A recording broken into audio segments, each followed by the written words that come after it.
दिशाच्या आजच्या भागात मी माधवी कुलकर्णी तुम्हा सगळ्यांचं मनपूर्वक स्वागत करते। कॉम्प्युटर इंजिनियर म्हणजे कॉम्प्युटरच्या संदर्भात इत्थंभूत माहिती असणारी व्यक्ती असं मानलं जातं। किंवा जर पदवी घेतली नसेल तर कॉम्प्युटरचा काहीच उपयोग होऊ शकत नाही, आपलं करिअर होऊ शकत नाही असंही मानलं जातं। हा गैरसमज दूर करण्यासाठी या क्षेत्रातल्या वेगवेगळ्या वाटा दाखवण्यासाठी आज आपल्या सोबत आहेत स्वाती साळुंखे। नमस्कार। नमस्कार। कार्यक्रमात तुमचं स्वागत।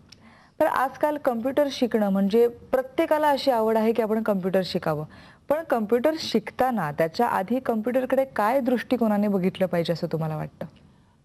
हे कॉम्प्युटर हे क्षेत्र एवढं मोठं आहे, म्हणजे कॉम्प्युटर अँड आयटी माहिती तंत्रज्ञान आपण ज्याला म्हणतो, ते एवढं वास्ट फील्ड आहे की कुठल्याही क्षेत्रात आज कॉम्प्युटर्सने असा प्रश्न पडलेला आहे। कुठलीही इंडस्ट्री घ्या, कॉम्प्युटर्स इज अ मस्ट। आणि हल्लीच्या जगात तुम्हाला जॉब म्हणजे जरी तुम्ही ब्युटिशियन जरी असला तरी तुम्हाला काहीतरी कॉम्प्युटरचं आलंच पाहिजे, किंवा डॉक्टर असाल तरी कॉम्प्युटर्समध्ये पाहिजे।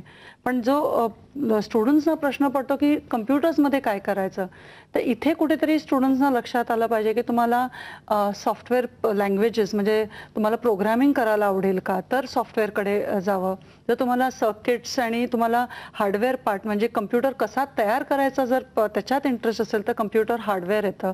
तसंच जर तुम्हाला भरपूर असे कलात्मक जर क्रिएटिव्ह फील्ड पाहिजे असेल तर ग्राफिक अँड ॲनिमेशन सारखे फील्ड्स आहेत।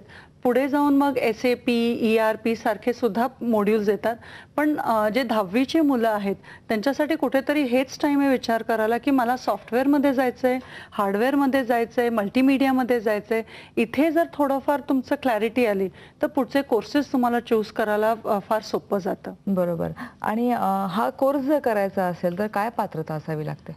कॉम्प्युटर एक असं फील्ड आहे की वयोमर्यादा नाहीये आणि कुठलेही प्रिव्हियस एज्युकेशनल बॅकग्राऊंडची गरज नाहीये। सर्वात महत्त्व जे कॉम्प्युटरला लागतं ते म्हणजे खरंच कॉम्प्युटर्सची आवड। म्हणजे आवड म्हणजे नुसतं चॅटिंग आणि सर्फिंग नाही, तर ते तयार करायला पाहिजे। जर खूपदा पेरेंट्स जेव्हा येतात आमच्याकडे तेव्हा विचारतात की नाही हो मॅडम, कॉम्प्युटर्समध्ये खूप इंटरेस्ट आहे। इथेच पेरेंट्सनी कुठेतरी विचार केला पाहिजे इंटरेस्ट म्हणजे नक्की काय, त्याला प्रोग्रामिंग लिहायला ते आवडेल, जे दिसतंय ते कसं कॉम्प्युटर स्क्रीनवर आलं ते लिहायला आवडेल, की कॉम्प्युटर ॲज सच तयार करायला आवडेल। तर 10वी पासून हे कोर्सेस आहेत। अगदी डिप्लोमा इन कम्प्युटर इंजिनिअरिंग पासून डेस्कटॉप पब्लिशिंगचे कोर्सेस आहेत, मल्टीमीडियाचे कोर्सेस आहेत, ग्राफिक अँड ॲनिमेशनचे सुद्धा कोर्सेस 10वी नंतर हे आहेत।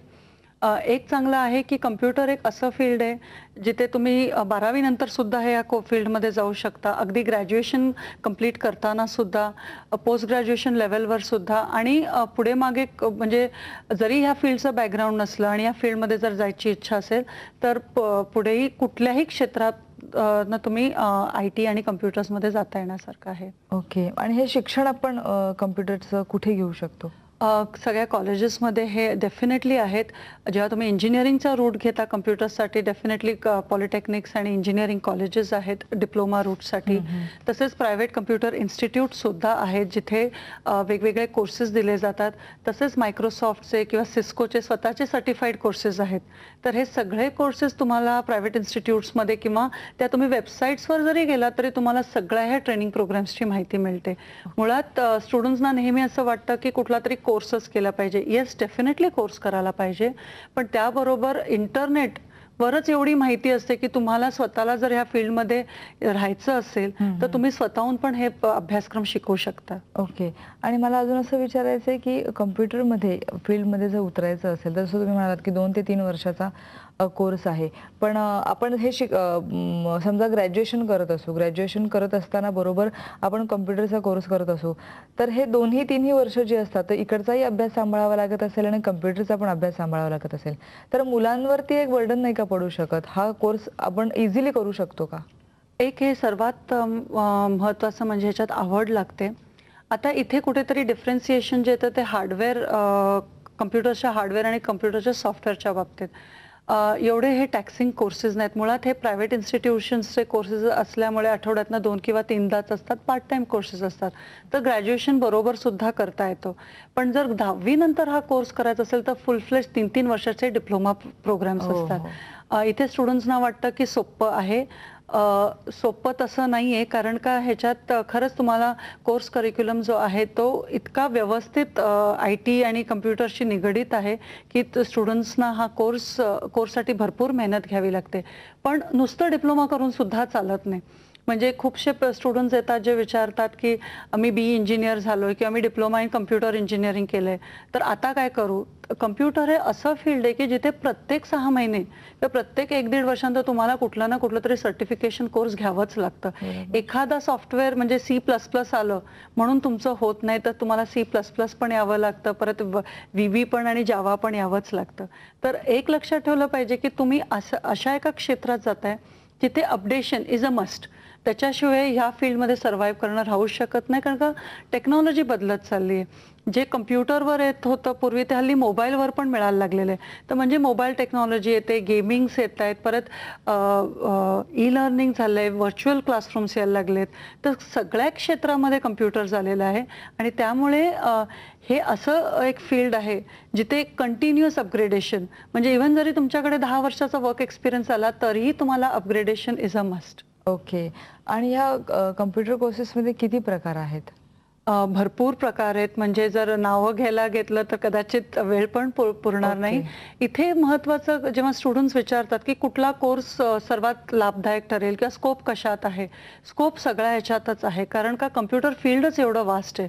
आपण जेव्हा कम्प्युटर्स म्हणतो, it is not only about hardware and software, it is more than that. म्हणजे नुसतं मी एखादं टेक्निक जर मला कळलं तर चालत नाही, कारण का पुढे ERP आणि SAP मध्ये जर जायचं असेल किंवा सॉफ्टवेअर टेस्टिंगमध्ये जायचं असेल, फॉरेन्सिकमध्ये जर जायचं असेल किंवा आपल्याला ऑडिट्समध्ये जायचं असेल, तर तुम्हाला हार्डवेअर पण येणं महत्त्वाचं आहे, सॉफ्टवेअर पण येणं महत्त्वाचं आहे आणि त्याबरोबर वर्क एक्सपिरियन्स सुद्धा तेवढाच लागतो. आमच्या स्टुडंट्सना ज्यांना या फील्डमध्ये यायचं आहे त्यांना तुम्ही काय सांगाल? कम्प्युटर हे असं फील्ड आहे की ज्याच्याबद्दल अट्रॅक्शन सगळ्यांनाच असतं. कोणालाही विचारलं तर मला कम्प्युटर इंजिनियर व्हायचं आहे. चांगली फील्ड, भावना पण चांगल्या आहेत. पण एक लक्षात ठेवा, नुसती कम्प्युटरची आवडच लागत नाही.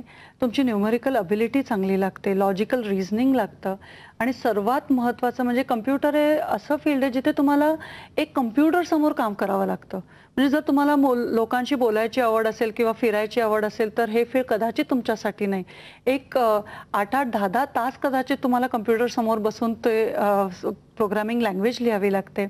तसंच ही अशी फील्ड आहे जिथे 24/7 राहावं लागतं.